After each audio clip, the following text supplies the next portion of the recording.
할렐루야. 아멘. 오늘 또 거룩하고 복된 주일을 맞이해서 하나님 전에 나와서 예배하는 사랑하는 성도 여러분에게 하나님의 크고 놀라우신 은혜가 충만하기를 주님의 이름으로 축원합니다. 아멘. 오늘 또 예수님의 생일을 돌아보면서 말씀 가운데 은혜 받는 시간이 되시기를 주님의 이름으로 축원합니다. 아멘. 오늘 말씀은 누가복음 12장 13절로 21절 말씀을 통해서 어리석은 부자의 비유, 이런 제목으로 함께 은혜를 받으려고 합니다. 먼저 오늘 말씀 가운데 누가복음 12장 15절 말씀을 다 함께 합독할 건데요. 제가 먼저 선창하면 여러분들은 따라서 하시면 되겠습니다. 저희에게 이르시되, 다시 한번, 저희에게 이르시되 삼가 모든 탐심을 물리치라. 사람의 생명이 그 소유에 넉넉한 데 있지 아니하리라. 그 소유에 넉넉한 데 있지 아니하리라. 아멘. 아멘. 어떤 농사를 많이 짓는 부자가 있었습니다. 매년 농사가 잘 되었는데 올해도 그의 농사는 더 잘 되었어요. 그래서 올가을에 이 소출은 작년보다 더 많을 것으로 예상이 됩니다. 아멘. 그래서 이 부자는 현재 갖고 있는 곡감, 창고로만 가지고는 수확한 농산물을 다 채우기에 부족하다라고 생각했어요. 다 창고에 넣을 수가 없어요. 그래서 창고를 넓히는 개조 작업을 시작했습니다. 부자의 선견지명이 예상을 적중하고 말았어요. 그 부자는 미래를 내다보는 미래지향적인 안목을 가지고 있었던 것 같습니다.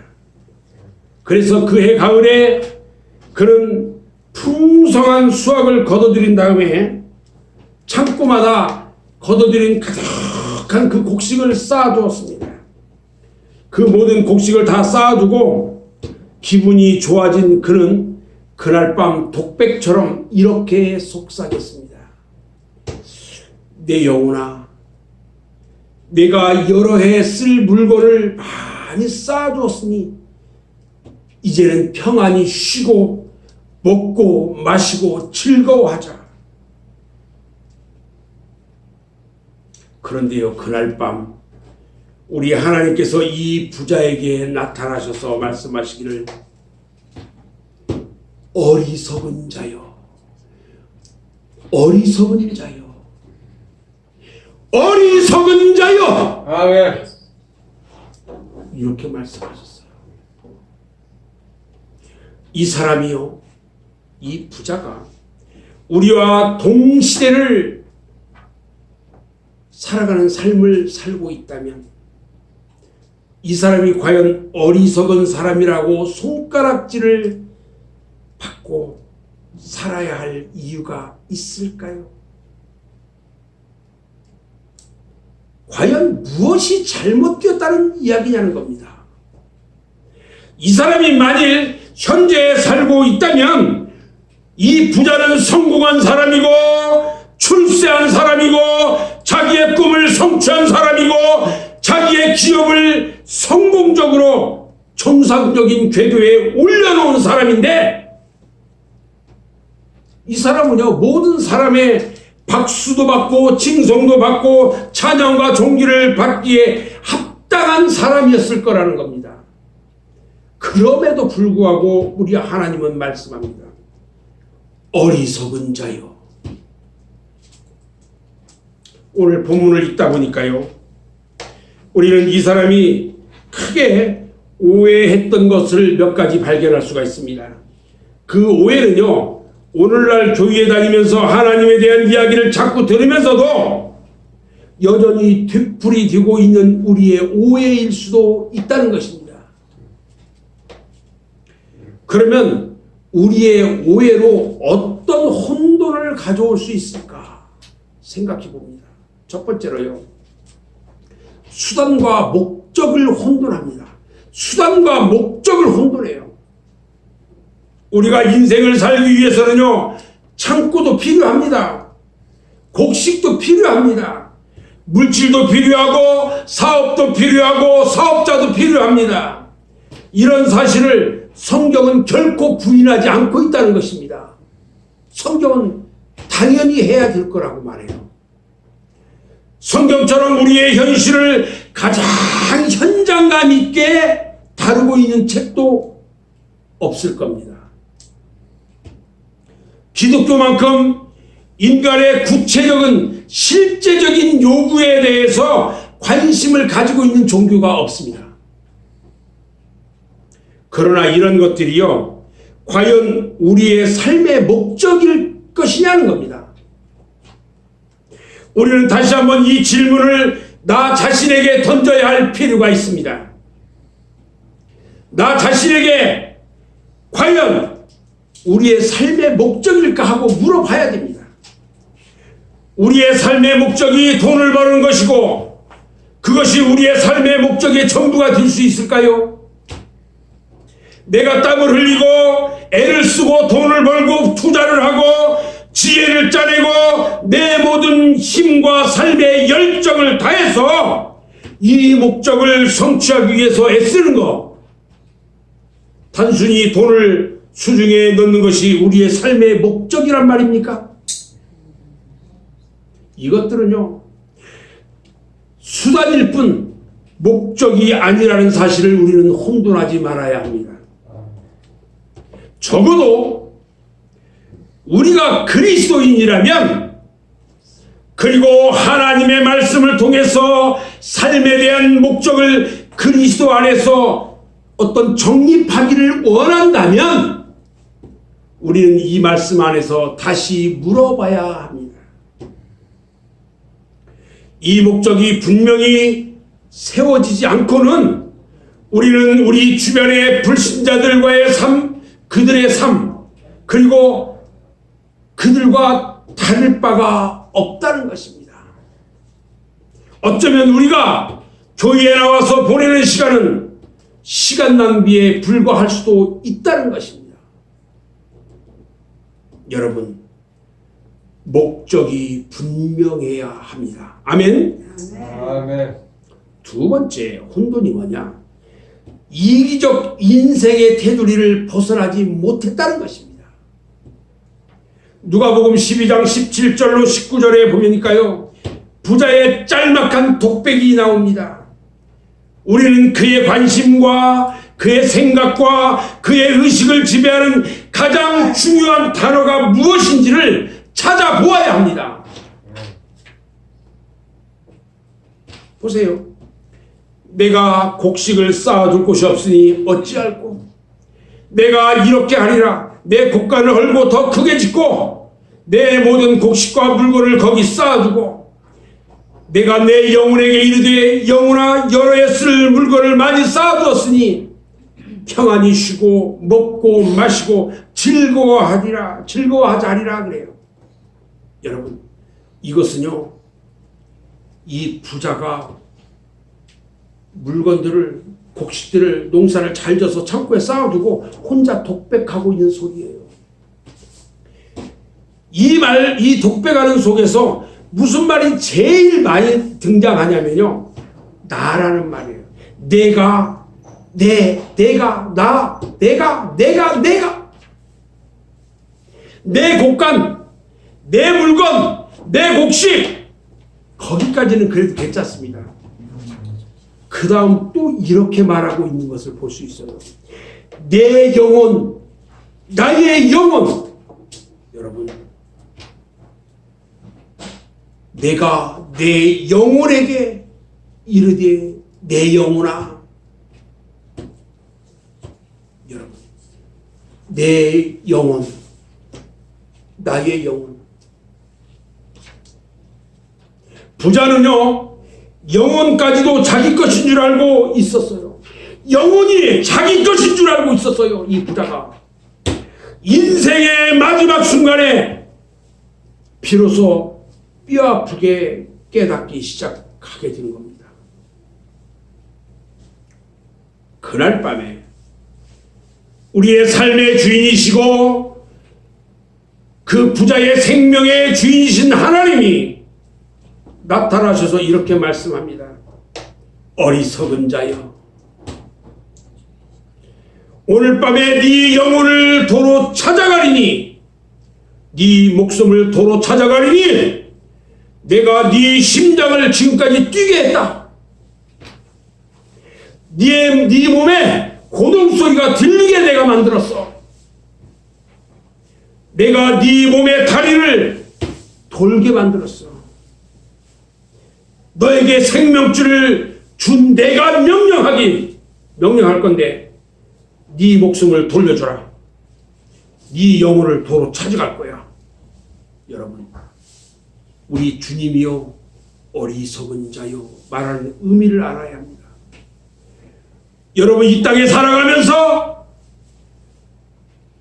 여러분들의 삶이요 여러분의 것이 아닙니다. 누구 거예요? 다 하나님의 것입니다. 아멘. 아멘. 성경은요 이 부자 이 사람이 아무런 대답도 하지 못했음을 우리에게 보여줍니다.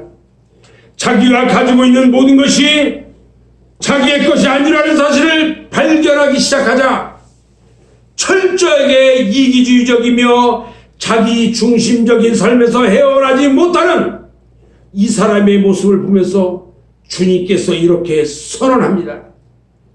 어리석은 자여. 여러분, 우리의 영혼은 우리 하나님의 것인 겁니다. 아멘. 아멘. 세 번째 혼돈을 하고 있어요. 영혼의 필요함과 육체의 필요함을 혼돈하고 있어요. 이 부자가. 육체를 위해서는 무엇이 필요하고 영혼을 위해서는 무엇이 필요한지 이 부자는 망각하고 있다는 것입니다. 본래 육체는요 흙으로 지음받았다는 사실을 망각했어요. 우리 육체는요 흙으로 지음받았어요. 그래서 우리는 어디로 돌아갑니까? 흙으로 돌아가는 거예요. 우리의 영혼은 하나님의 생기로 말미암아 이루어졌다는 사실을 그 부자는 잊어버리고 있었습니다. 인간의 육체를 위해서는 양식이 필요합니다. 그러나 영혼은요 인간의 육체 이상의 존재라는 사실을 오늘 성경이 교훈해주고 있는 것입니다. 그렇다면 사랑하는 여러분에게도 영적인 필요가 있다는 사실을 알고 계십니까? 어쩌면 오늘 내가 가지고 있는 불만족, 불안함, 설명할 수 없는 것들, 규정할 수 없는 것들, 아무도 지적할 수 없는 이 결핍, 이것들은 바로 영적 필요 때문일 것입니다. 우리는 마태복음 4장 4절에 사람이 떡으로만 살 것이 아니요 하나님의 입으로 나오는 말씀으로 살 것이라는 예수님의 말씀을 이해할 수 있어야 하는 것입니다. 아멘. 아멘. 네 번째 혼돈은 무엇이냐면요, 자기의 영혼을 하나님 앞에 드릴 준비가 되지 않고 게을렀다는 것입니다. 나의 영혼은요 내 것이 아니에요. 하나님 앞에 드려져야 하는 것입니다. 드릴 수 있도록 준비되어야 합니다. 오늘 부자가요 농사가 잘 되는 것을 보고 현재 가지고 있는 창고로는 이 곡식을 다 수용할 수 없을 것이라고 판단해서 곡간을 미리 넓히는 일을 착수할 수 있을 만큼 그런 내일을 위해서 준비하고 있었습니다. 그럼에도 불구하고 그런 가장 중요한 준비를 게을리 하고 있었어요. 그것은 내 영혼을, 자기의 영혼을 하나님 앞에 드릴 준비였어요. 우리 주님이 내 영혼을 도로 찾아가리라고 했어요. 내 심장의 고동을 오늘 밤 멈추게 하겠다는 이 선언을 만약 주님께서 우리에게 하신다면 우리도 얼마만한 준비가 되어 있어야 할까요? 여러분들이 주님 앞에 가기 위한 준비를 게을리하면 우리 주님이 오늘 밤 여러분의 영혼을 취하시겠다고 말씀하신다면 여러분들은 어떻게 하시겠습니까? 어제도 제가 군포의 상가집에 다녀왔어요. 어느 권사님이 돌아가시고 그 가정의 큰아들은 예수를 참 잘 믿어요. 온 가족이. 그런데 둘째 아들, 딸들이 한 사람도 예수 믿는 사람이 없어. 근데 그 돌아가신 그분이 88세에 돌아가셨는데 얼마나 그 가운데서 예수를 잘 믿었는지요. 권사님이에요. 여러분, 예수 잘 믿어야 합니다. 아멘? 아멘. 저는 오늘 말씀을 이렇게 정리하려고 합니다. 어떤 삶이 만약에 지금 죽는다면, 오늘 밤 하나님의 부르심을 받아서 떠난다면, 그리고 하나님의 품에 안길 수가 있다는 확신이 있다면, 그는 진정한 의미에서 부유한 사람인 것입니다. 아멘. 사랑하는 우리 맑은샘 교회 성도 여러분,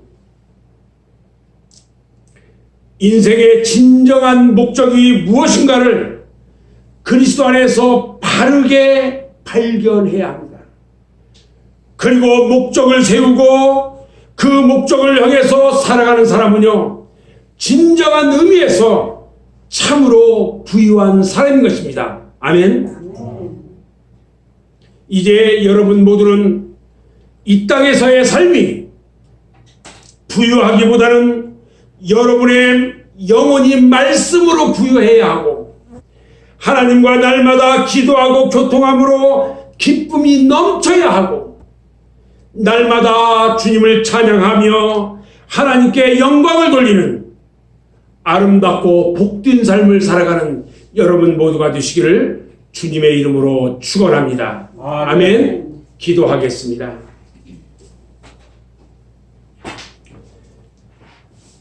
아버지 하나님 감사합니다.